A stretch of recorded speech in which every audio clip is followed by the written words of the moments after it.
By the way, in case you guys don't know, and why don't you know, it means you're listening for the first time, so welcome. Kevin Lindsey is the manager of technical service for Travel Centers of America.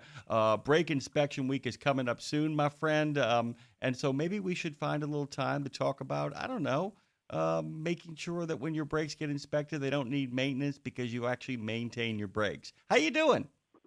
I'm doing good. How are you doing, Judy? It has not been a bad morning.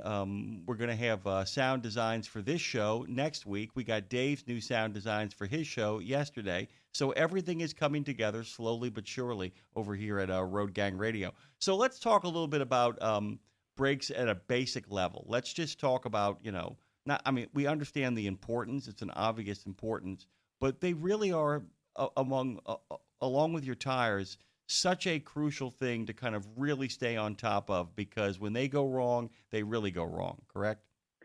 Oh, absolutely, absolutely. Our industry, and especially technicians and even drivers in our industry, always talk about their engine and what kind of engine they got, how well it performs, and everything. Well, you know what? For several years, I worked for a transmission manufacturer, and I was like, well, the engine's no good without the transmission. But the reality of it, and one thing I've always said, the engine's no good without the transmission. The transmission's no good with, to get everything going without a good differential. None of that's any good if you can't stop it. So guess what?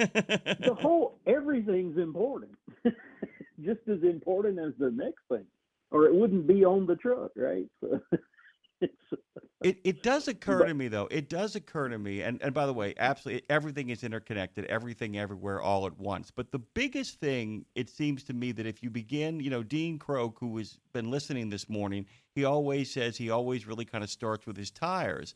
It almost feels mhm. like, we always begin logically with the foundation.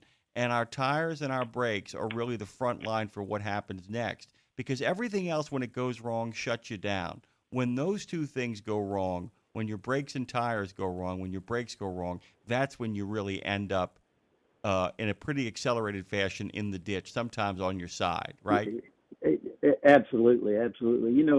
There's something to that old saying where the rubber meets the road, because I mean, when you stop and think about it, where the tires meet the road, the amount of grip they have, it's no matter how much horsepower you got in that engine or anything else, without getting that good grip, you can't go down the road very well.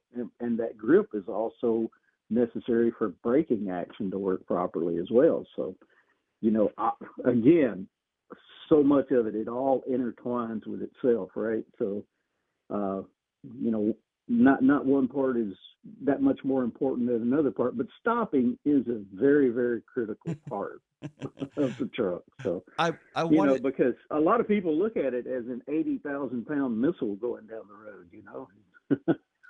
I've always thought of it as a fire-breathing dragon that we actually have the ability to actually kind of bring to a stop, which is a rare thing when it comes to fire-breathing dragons. It And is. and I wanted to ask one of those questions that I have an idea about and understand, but I figure you give me more detailed things. So we talk about the idea of the tire and the grip and the idea how much wear and tear on brakes is the result of the tires not being properly aligned, not being changed soon enough.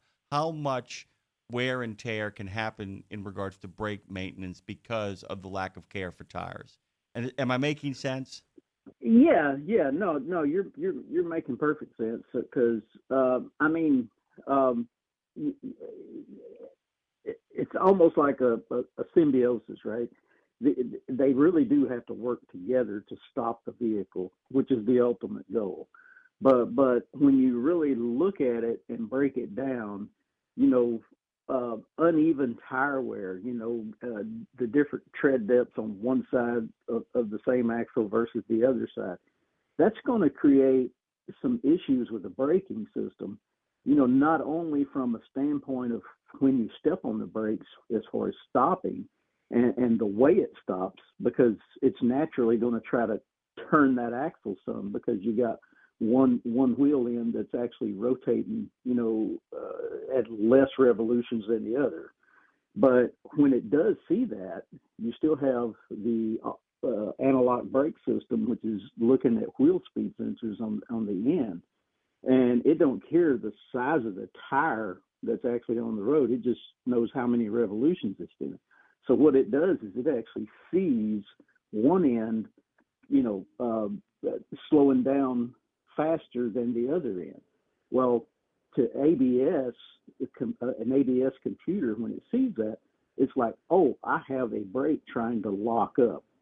So I need to adjust air pressure on this side or that side, depending on which one it's seeing, to actually make these things stop evenly. And so what happens is it actually fires off, using electrical current and stuff, fires off a modulator to either hold pressure in one end or release it, or something like that, to help control that air pressure that's at the wheel end. And because that's kind of how ABS works. But what you have to think about is when everything's working perfectly, ABS is just there. It's just not doing anything until you hit that brake pedal. And then when you do hit it, the more it has to use that, it's just like with anything. The more you flip that light switch on and off, the less times you have left in the lifetime of that switch for it to go on and off. So, yes. A long answer to a short question, I guess. No, but it's a great reminder, though. It's a great reminder that brake maintenance actually begins with tire maintenance. I mean, that's just at the end of the day, that's the truth of the matter, and that a lot of problems that people, that's what I was getting at. A lot of problems people encounter with their brakes, they might have wanted to start with their tires, and in doing so, might have avoided the need to do the kind of brake maintenance that they might be faced with down the road. I want to talk about the brake inspection week really quickly, though. Make sure we dig into this. It's August the 24th through the 30th, and in many ways, what the CVSA inspectors are going to be looking at is a kind of a really good model before you get there for what you should have looked at before you actually go on the road that week, right? So what are they looking at, and how can that actually help inform us for what maintenance should be like around our brakes? Well, I can tell you, most brake inspections always start with, how much travel do you see out of your slack adjusters, your brake chambers. And here's one thing I'll say, and it amazes me that this is the year 2025. In 1998, most every manufacturer, any truck since 1998 or thereabouts, has come from the manufacturer, been manufactured with automatic slack adjusters. Well, in 2006, there was an amendment to Federal Motor Vehicle Safety Standard 121, FMVSS 121, that actually stated that you can't simply adjust an automatic slack adjuster. If it's out of adjustment, meaning that the stroke is out, and that's the first thing that most inspectors are going to check is that stroke. You can't just simply adjust it. You got to figure out why is it out, because you haven't. It means something with that automatic slack adjuster is not working properly. Now, I don't mean the slack adjuster itself is bad, and I know this is getting very technical for drivers and everything, but it's a simple thing, because it amazes me how many drivers we still see in our own shops that come in and say, "Hey, I need my brakes adjusted." You can't do that. you can't. As a service facility, or even if, as a fleet service facility, if it's a big fleet, whatever, you can't simply adjust brakes that have automatic slack adjusters because the driver is saying, "Hey, I need my brakes adjusted." Okay, that's not a complaint. Is it not stopping properly? What is the complaint? But as a technician, we actually can't just adjust brakes. We got to figure out, why is that stroke out? First of all, is the stroke out, right? So there's a lot of little factors there. Well, that means basically you become a trucker whisperer in some ways, because people will say things, people will walk in and say things, and you say, "I don't think you really mean that," or "If you mean that, that's not going to float. We can do this instead." And therefore, that's the other thing we always talk about when you and I get a chance to talk is how we, as people who are driving trucks, who are basically operating machinery, can talk to our maintenance providers. And Yeah. it really does help to kind of talk about the particulars and the specifics, which is why we say, what kind of noise is it making? What is it doing that it's not supposed to be doing? What is it doing that it's supposed to be doing but not doing well? And that, in many ways, is a better way to kind of go about the business of communicating with our maintenance providers, correct? Oh, absolutely, absolutely, and it's one of those things. When was it doing this? When did this occur? What was happening at that time? I was going uphill. It was raining. Blah blah blah. All those little things can really help pinpoint where an issue could be. Especially when it's something very vague, like, yeah, I just need my brakes adjusted. Well, okay. uh, why? There's old saying, and I don't want to get into old manufacturing processes and whole lean principles and stuff like that. But a five, you ask the question why 5 times, and they call that five why. You're digging in, trying to find the root cause of analysis of a problem, and that's uh, that one simple word with a question mark, why, can really go a long ways when you truly start answering those and ask the right why. So, Yeah, because I mean, and you make a good point. When was this happening and where was this happening become a big, big issue. We've covered a couple of these points already by actually having longer form conversations about process. Talk to our friends out there a little bit about what are all the kind of possibilities of what could go wrong with brakes and what are the simple kind of ways of preventing them from going wrong, or what you well, guys as maintenance providers are looking for when you take a look at somebody's brakes. for instance, I mentioned that all brake inspections are going to start with checking this, the stroke travel, the travel of the push rod, on the brake chamber. Well, even with something as simple as that travels out, that slack adjuster, it's not adjusting up. Hey, my brakes aren't working as well as they did. Something like that.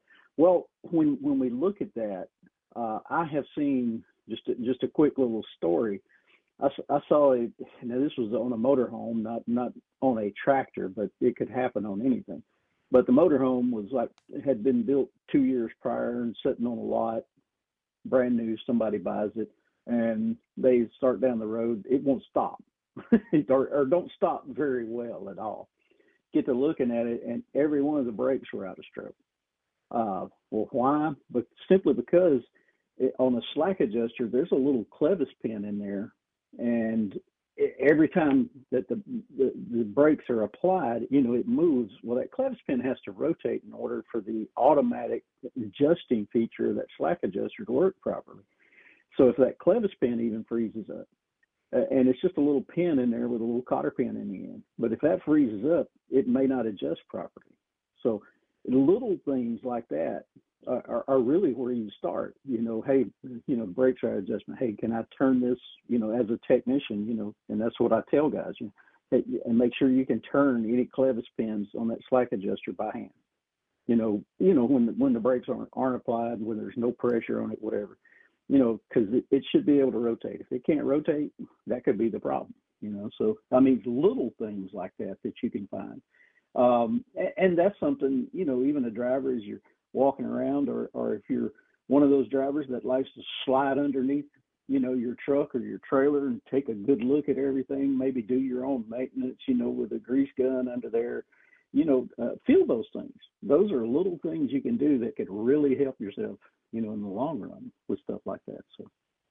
By the way, I'm going back from the document you sent, and one that I've gotten from other sources as well, too. Brake Safety Week aims to improve commercial motor vehicle brake safety throughout North America. The goal is to eliminate roadway crashes by conducting roadside inspections and educating drivers, mechanic, large and small fleet motor carriers, owner-operators, and others on the importance of proper brake inspection, maintenance, and operation. And I was kind of curious as to what your brake inspection week is like. Do they send people in to kind of talk to you guys about that stuff as well? I mean, how do they? I know how they handle the roadside inspections. I know all of that. I wasn't Yeah. aware of the in-depth sort of pushing they have across the industry and into the supply chain as well. Can you talk a bit about that to give people a sense of the comprehensiveness of what these folks are up to? Yeah, typically, especially with us, being a service provider, we start kind of talking it up, through all of our shops, through, phone calls, meetings we may have, online meetings, things like that, conference calls, whatever. But we start talking it up and making sure all of our managers are aware of when it is. Make sure your technicians know, schedule your technicians properly. Any of your brake certified technicians, make sure they're there during the day. That way, if we have a customer comes in, hey, I just had this brake inspection done. They've got me out of service. I need to get this fixed. They're waiting outside the gate, whatever. Make sure I'm fixed before I can go. Different things like that. We let them know, hey, we got to be prepared for that week. Because it's a good chance, we'll see an increase in, even road calls. Hey, at the scales, we got to go to the scales and see what's going on with this guy's brakes, things like that. So just to try to make sure our staffing's up, and honestly, it's not just us.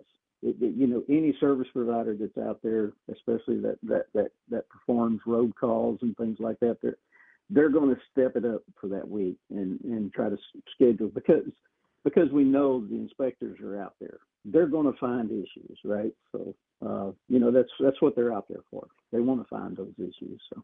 Yeah, and by the way, you said find those issues as opposed to hand out violations. I mean, yes, that all Yeah. that stuff occurs, but this really is one of the things I always tell people having a background in law enforcement is that people need to understand that if in fact you're doing everything right, it's still important for them sometimes to look over what is being done right because it gives them a baseline. Sometimes they'll do an inspection and be Exactly. like, this nails it.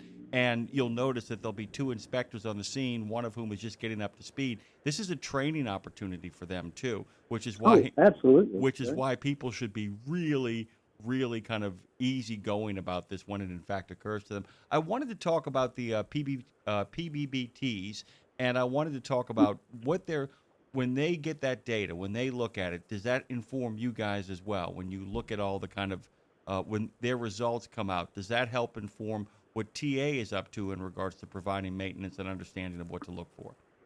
Well, I mean, that based brake testers, not all.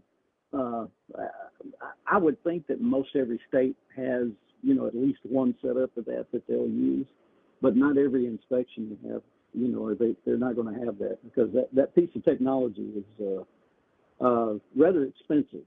Yeah. to to keep it lightly, it's rather expensive, but it's a great tester.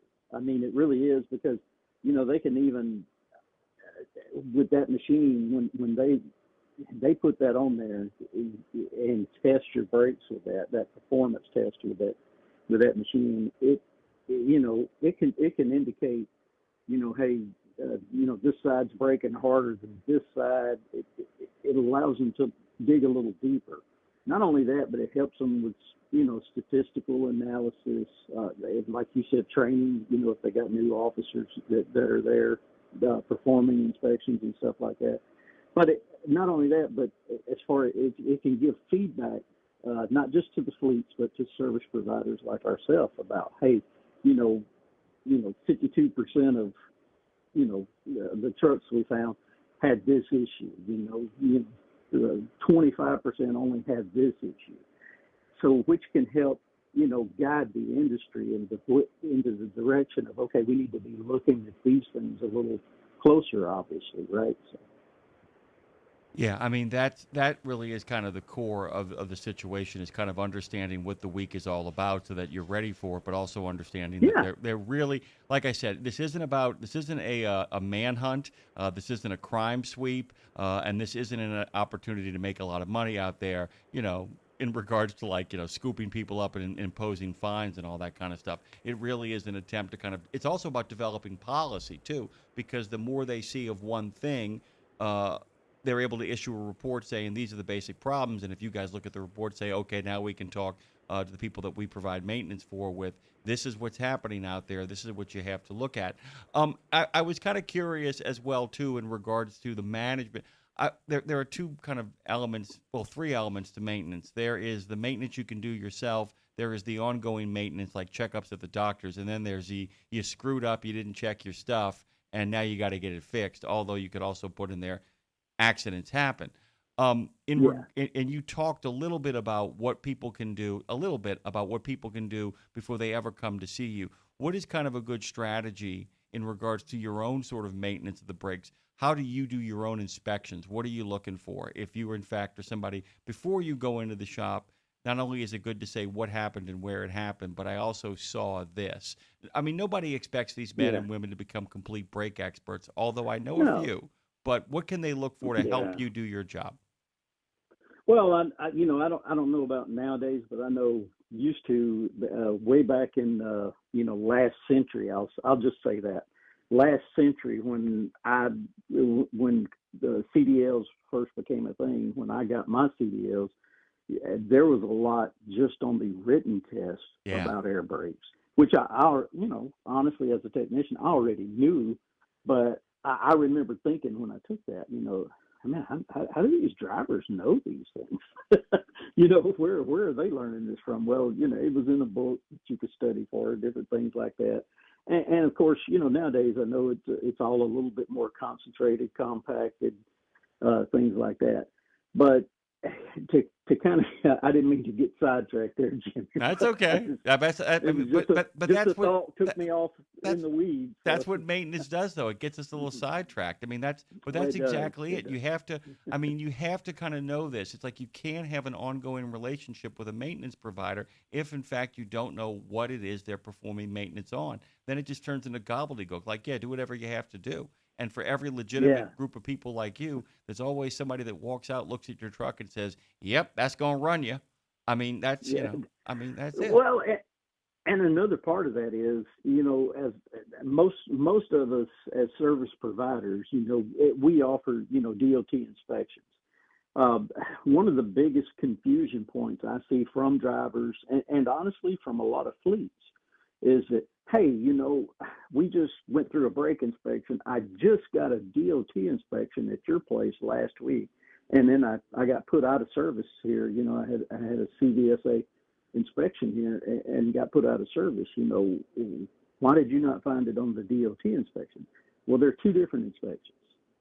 And that's something a lot of people don't really realize. The yearly annual DOT inspection is a very, very high level inspection in relation to what you will see when an officer stops you and gives you a CVSA level 1 inspection, because it's a lot more thorough. There's a lot more criteria for putting the vehicle out of service than it is with a federal annual inspection.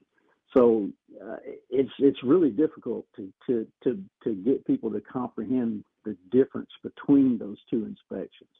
So if you just think of it as that DOT, that annual, it basically it's been kind of chopped up over the years, and some things were kind of thrown out of it, and this, that, and the other. It's the government we're dealing with. So, if they can make something a little bit easier, they're going to eventually, and that's what they've done over the years with that DOT annual inspection. It's really, really, it's at that 20,000 foot level where that inspection you get on the side of the road and get that CVSA sticker is from a 10-foot level, not 20,000 foot. So there's a big difference in the criteria, around those different inspections. So I think it's a good thing that people really understand that. It's going to be a lot more thorough when you get those inspections on the side of the road, than just getting a DOT, because honestly, we'll see that customers will come in, hey, brake leaks next week, I need a DOT. Well, all that, as far as the brakes go, that's basically going to tell you, hey, your brake stroke is within standards, and I don't see any obvious signs of chafing on airlines or anything like that. That's basically what it's going to tell you, and your air system seems to be performing. But there's no big cracks in drums or anything like that. It's a little bit different. So I'm going to make you laugh, by the way, before we wrap up with Kevin Lindsey. This is actually on the chat, by the way. Our good friend Trucker Bosun says, don't forget how proper engine braking can extend brake lining's entire life. And then Paranormal Pie Man writes, yes, but please turn them off in the truck stop. If you need them in a truck stop, you're going too fast. Flat ground to low-speed application. That's my opinion on Jake's. And then finally, this is really funny.